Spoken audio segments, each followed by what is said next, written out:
Hello, hello. We are live. Welcome to another live session with me, your host, Leslie Gadet, self-care strategist, helping you turn stress and overwhelm into clarity and calm so that you feel rejuvenated, find peace, and really shine both personally and professionally. Today, we have a special guest with us. I'll be speaking with Lauren Weiss. Lauren is a business productivity specialist who focuses on helping highly motivated women get ahead in both business and life by leveraging their hormonal and cyclical rhythms. Lauren's refreshing and revolutionary approach to the way women work using her cycle-aligned methodology has made her a sought-after speaker, online educator, and consultant to thought leaders of today. On top of that, she's also a master certified health and transformational coach, which just adds to her expertise on this very important topic for today, which is around how the pressures of social media impacts entrepreneurs and the importance of protecting your well-being. I'm excited to start speaking with this amazing person. So welcome, Lauren. I'm happy to have you here to talk with me about this very important topic. Oh, Leslie, I'm so happy to be here. Thank you so much for inviting me. That I Oh, always thank it's so funny with that intro. I'm like, oh, that's me. Yeah, it is funny when you hear your own intro from someone else. I know it sounds like, oh, is she talking about me? But yes, I am talking about you. And I love the fact that we get to talk about this because you and I, we've talked a lot about burnout. We both know that most people don't even recognize it right away. They don't even know they're in burnout until they're in actual burnout, and that's when they're looking for that relief to get out of burnout. So people don't know that they're headed for chronic stress and because they feel like, and I've had this conversation recently. Oh, I think I'm just having an off day, or yeah, that was just like a one-off day. Like sometimes that happens, and not recognizing there could be patterns there that are actually really building on it, that's creating this way that they're feeling. And that's why I wanted to talk to you about social media, because I feel this is one of the biggest areas where people get, I think, burned out because you're online, you feel the pressure to be always on in the digital space, because you're trying to sell your services. Something I recently learned is I'm not putting myself out there, I'm putting my services out there. But a lot of the time we think we're putting ourselves out there, which leads us to that burning out phase. So how do you think social media contributes to burnout, even when most people are unaware they're in a burnout cycle? And what are some early warning signs that someone might be experiencing digital burnout? Yeah, so that's a really great question. I love that question because so often, especially, social media really encourages us to have like this constant state of visibility, right? Where, especially as entrepreneurs, we often feel like we can't even afford to take a moment to take a step back, right? We have to constantly be towards the front or the limelight because we don't want to risk our relevance, right? But what I think of social media is it's almost like this like silent kind of burnout, right? Because it often doesn't look like the traditional burnout of, like we're physically exhausted or maybe we're emotionally drained. But instead, it's kind of starts with this low key frustration, kind of this sense of almost detachment from our own goals. And really, one of my biggest signs that I need to kind of say, hey, wait a second, is the lack of creativity, right? We kind of lose that spark of why we're wanting to do this in the first place, but we often don't pay attention and we just keep pushing forward, right?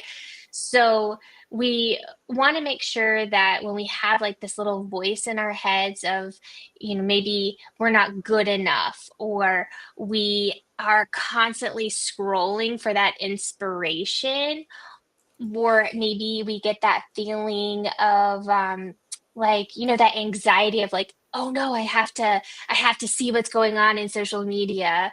um when that's happening, then we need to start saying, oh, wait a second, these are signs that I need to pause. I need to kind of take a look at my engagement strategy before like full on burnout sets on. Yeah, I love how you mentioned that, the inspirational scroll, because that is so true. We start looking to, okay, so like, what am I doing? Okay, now what's that other person that I know that's maybe in the similar field that I am? What are they doing? Sometimes we even look to those people who've been around for several decades, and then we start comparing ourselves. And I think that's where then you put the push comes in, and we start doing more. Or like you were saying, being detached from the goals that we have, being maybe even detached from, or even feeling like, oh, like what I'm doing isn't good enough because look at so and so, they've got this great following or they've got this great message. But we're forgetting that we're uniquely individual. That's a great thing. So, and that person who's out there is not trying to serve 8 billion people on this planet, because they wouldn't be able to do it, number one, and number two, they wouldn't have a life. Nobody gets into business so that they can, I mean, people get into business so they can serve, but you don't get into business so that you serve from a place where there's nothing left over for yourself to enjoy life. You don't do that. It's just not the way people get into business. At least I know that didn't get into business to do that. And I know for sure that you didn't. But I love that you talked about that, because it's important that we start looking at our habits. And that, I love the habit of the scroll that takes you down that rabbit hole. And can make you like think, oh, well, look at so and so, they're doing much better, and not even like putting two and two together, like there is a backstory to this. Maybe they are further ahead than you are, and that's okay. Maybe they have a strategy that's working for them that you feel like, oh, I wish I could do that myself, but that's their strategy because it's based on their experience, based on where they're at. It doesn't mean that you're not good enough. It just means that their strategy is for them and yours is going to be for you. And just like getting that, being confident around that. So I know I want to transition to what you do, because I love, we've talked about your business, the cycle align method, but I want to ask you, and when you help women, like you help them to align their work with their hormonal cycles, and I think that's pretty cool the way you do that. So can you explain, I guess, a little bit about that, but also how the constant stimulation and comparison from social media might impact a woman's productivity and well-being, especially when it conflicts with their natural rhythms. Yeah, absolutely. Thank you for that. I think it's kind of cool too. Our hormonal cycles, they're kind of they create like this natural rhythm of high energy and focus, balanced kind of with this times of reflection and low energy. So if you take a moment and you think back, there's times during the month where maybe you feel like you are, you can take on the world, and then there's other times where you're just exhausted. And a lot of times it kind of, if you take a history, write it down and take note of it, you'll see that there's this pattern, and really it's our hormonal pattern, right? What happens though is that social media kind of disrupts this rhythm with its constant stimulation, right? Like you're constantly picking up your phone, seeing what's going on. And I mean, let's be very real. Like there's this almost built-in competition for likes and followers. So it kind of, this whole system is built around disrupting this natural rhythm that we as women have. For instance, the follicular phase, that's like right after your menstruation. Many times we feel like this natural energy, we feel more confident, and we're less affected by things that are going around, like external pressure, right? Like maybe we have a due time, like end of day or whatnot, those pressures, we can kind of take care of it, right? This is the perfect time to really focus in on creation and sharing, right? Like getting into that creative space. But then take, for instance, maybe the next phase, which is this luteal phase, and that's like right before menstruation. That's during that like PMS time, right? A lot of times our emotions, the way we feel, we're getting grumpy, we're getting exhausted. That's when our body wants this like rest, this introspection. And social media can almost feel like intrusive, right? It's almost like this feeling of like knock, knock, knock. It's, you got to pay attention to me. And many times during this time of the month, we're feeling like, oh, look at her, she's doing so much better than me, or look at them, or wow, I love what they're doing. It often has this opening of like self-doubt, right? But when we recognize that we have these specific patterns or like these specific rhythms, it can actually empower us to kind of align our social media hygiene and activities with times that we do feel more confident. We do have this extra boost of creativity. So rather than like fighting our natural cycles and risking this burnout or stress, we can actually work with our body and really use that to leverage, like, okay, I know the second week I have so much energy, I'm going to do more of like a batch of creation, so that whenever I'm in this later stage, it's I can pause and pay attention to that. So really it's learning as women to take a moment and pause and work with ourselves, instead of so often we kind of are at the mercy of everyone else around us. Yeah, I love that. I want to ask you just like a further, I guess, like a little extra to that question is what about those, and I know you've answered this question for me before, but for someone who might not know this, what about those of us who've gone through menopause? How do, Yeah. because I know a lot of us are thinking, oh, well, that's not me because I'm no longer in that cycle phase. Yeah, no, that's a great question. Because so often, I mean, I'm very open about this. I actually had to have a full hysterectomy when I was 30, due to some medical issues. So I don't technically cycle the way someone who naturally cycles, right? And natural, like I do want it to be noted that if you're on the birth control pill, you aren't technically naturally cycling either. You're on a very strict hormonal, so whether you are on birth control, whether maybe you have gone through menopause, or you just don't have a cycle in general, what I would recommend and what I use is I actually align, and I know this might sound woo, but I promise there's actual scientific research about this, that I align my cycle and the way that I do things with the lunar cycle. So whether it's waxing, waning, full moon, new moon, kind of coincide with that same natural rhythm of our hormones, or what that menstrual cycle would be. So, like the new moon is the first bleed, the waxing would be like that follicular stage, that full moon is that ovulation stage where like that full on spotlight, and then that menstrual phase is kind of like, or the waning is that luteal phase. So you can kind of match up.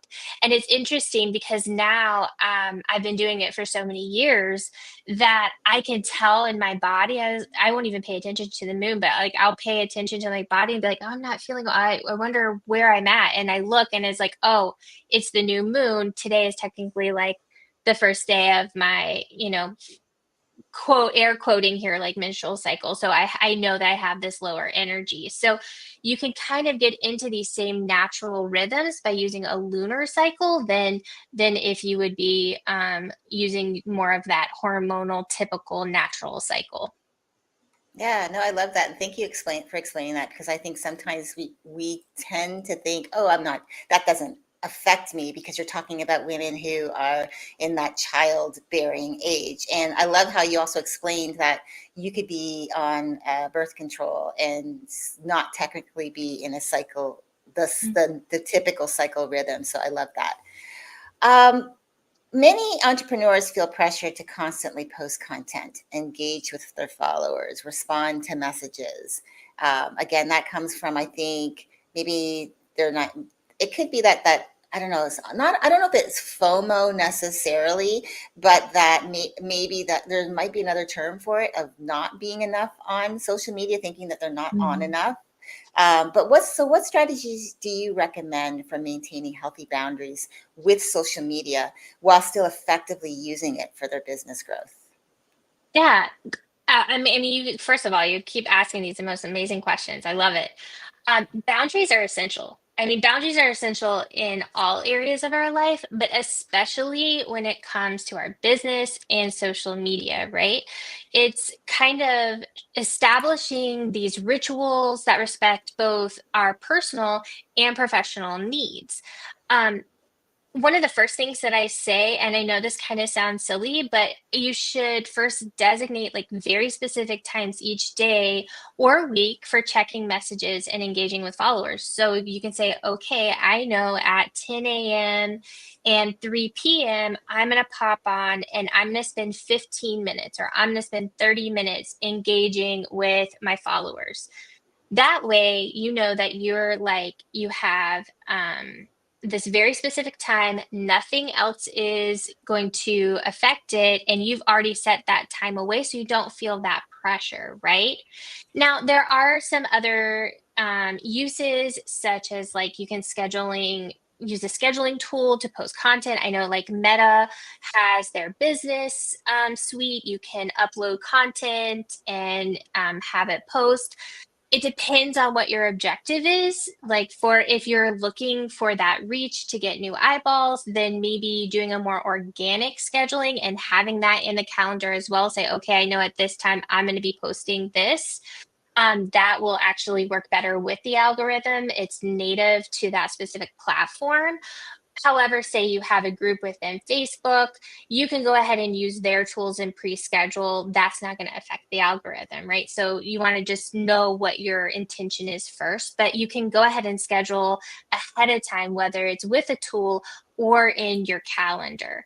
And that really helps free up time and focus to be more about the quality of engagement instead of the quantity of engagement that suits you and your business goals the best.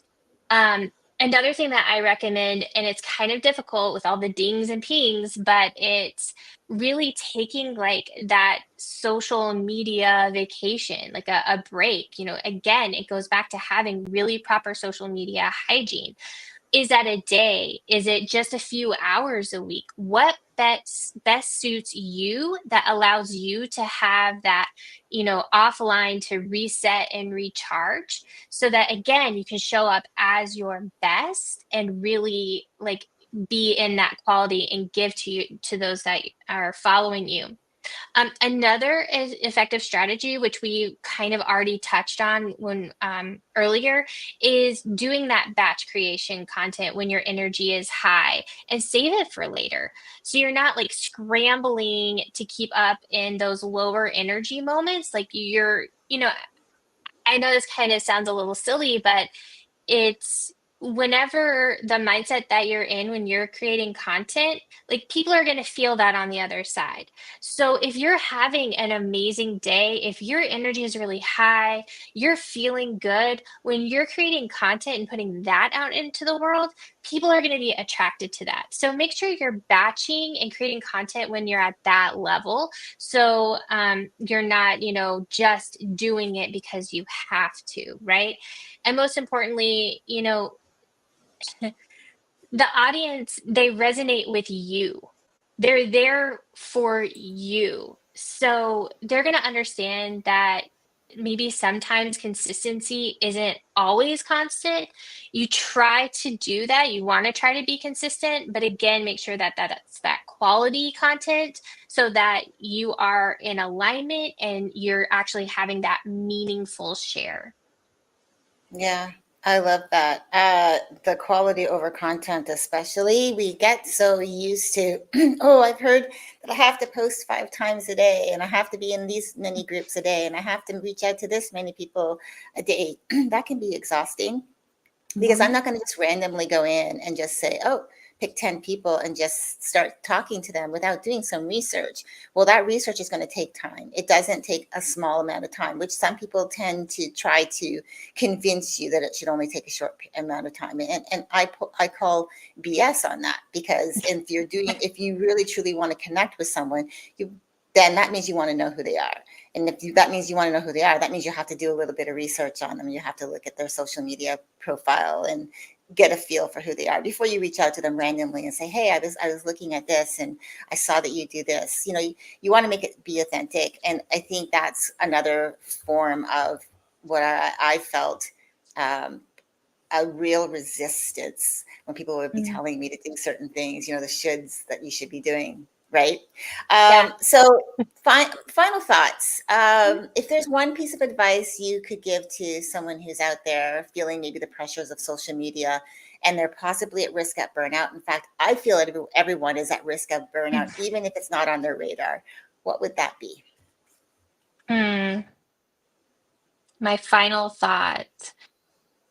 I'm gonna have to say it's this. Don't confuse presence with progress. I'm gonna Mm, repeat that again. Don't confuse presence with progress. So often social media, it kind of tends to make us feel like we have to be visible every day. It's absolutely necessary for success, right? But the truth is that success in the digital world really comes from being intentional and mindful, not from burning out, right? Just like I had mentioned earlier, people can tell when we're posting certain things. People know if we're doing it because we have to or because we want to, right? So your business can only thrive if you're thriving, right? It's only going to succeed and do well. Our business really is a mirror and a reflection of how we're being, right? So if we are tired and having some of these negative results, well, then our business is going to have that same sluggish feel and negative results. However, if we're thriving in our mental wellness, in our physical wellness, in all of the areas, then of course our business is going to have that same reflection. So think of social media more as a tool that serves you, not the other way around, because so often we feel like we're enslaved to social media. um, and you know Prioritize meaningful connections, right? Like going back to its quality over constant quantity, and by protecting your mental well-being and building this community around you with engaged loyal audience, you're gonna want to show up because they're like your friends. Like, oh, I can't wait to see them instead of it being just another chore. So yeah, I think that's my final thoughts is don't confuse presence with progress. yeah, I love that. Thank you so much, Lauren, for coming Yeah. on today and sharing your insights on how social media can really impact our well-being as entrepreneurs. I really appreciate how you explained. There's so many different things. I wrote down a lot of notes, but I love the fact that you talked about, again, the whole cycle method and how that works, whether you Mhm. are someone who is cycling naturally, birth control, or have gone through menopause and now you still are cycling. There's still a cycle, but it's just different, and it's learning to know ourselves. And also, one of the things I like too is that you were talking about the schedule, like the quality over quantity is something that I've actually started thinking about. Like, how can I be having more quality to what I post, the things I bring to my audience, rather than how much? Because the how much is like, I look at it as like, for example, maybe going to Walmart and there's a particular shirt that you like there, and you like all the colors, and so you buy up all the colors. And is that I'm not saying there's anything wrong with Walmart. I'm just saying, like, is that what you want? Like picking it all up, doing all of the things is basically what I'm trying to say, rather than like picking one thing that is really, that quality behind it, and not worrying about the quantity of it, but the consistency. So I really love that. And then I like that. Don't confuse presence with progress. I feel like, and we've talked about this offline many times, where I've come to you about my own, oh, am I doing enough? Am I as far ahead as I should be? We've had this conversation, and I've started to really, it's now starting to really sink in that maybe where I'm at really is where I'm supposed to be. And everything is falling into place the way it's meant to fall into place, and just trust that. trusting the process and not be so worried about what everybody else in the world is doing, because that's where I think that the social media pressure comes from, when we're worrying about what everybody else around us is doing instead of what we're doing, and just doing that, right? Yeah. um, yeah, so I really love that. I love that you did this. I love that you talk about also like the time. For me, it comes down to also the scheduling part is time Mm. management, and our energy management, knowing what our energy peaks are. So using our peak performance energy times for those peak high, those peak performance times, for our peak, like our bigger goals, our bigger projects, Mhm. and knowing that. And I think, again, it comes back to what you were saying, that aligning that with your cycle can be really helpful. So I love that. And it's something that I really focus a lot on in my program, the Whole Soul Blueprint, because I know that women, when they develop a personalized plan for themselves around how they live their lives, that it's going to help them manage a lot of the demands of life, especially social media, knowing that they don't have to always be on like we always think. So I really Mhm. appreciate that you took time today to share your experience, your expertise with us, and for offering such practical strategies, but really powerful, for protecting our mental and emotional health in this digital driven world. Well, thank you. I loved it. I love talking about this stuff. I think that people, it's not talked about enough, and I love the platform that you have. And so I really appreciate the opportunity to come on and have this important conversation.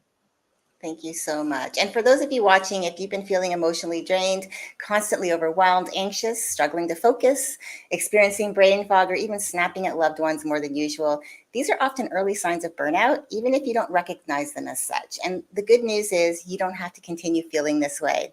If you're ready to make a change but don't know where to start, now is the time to take that first step.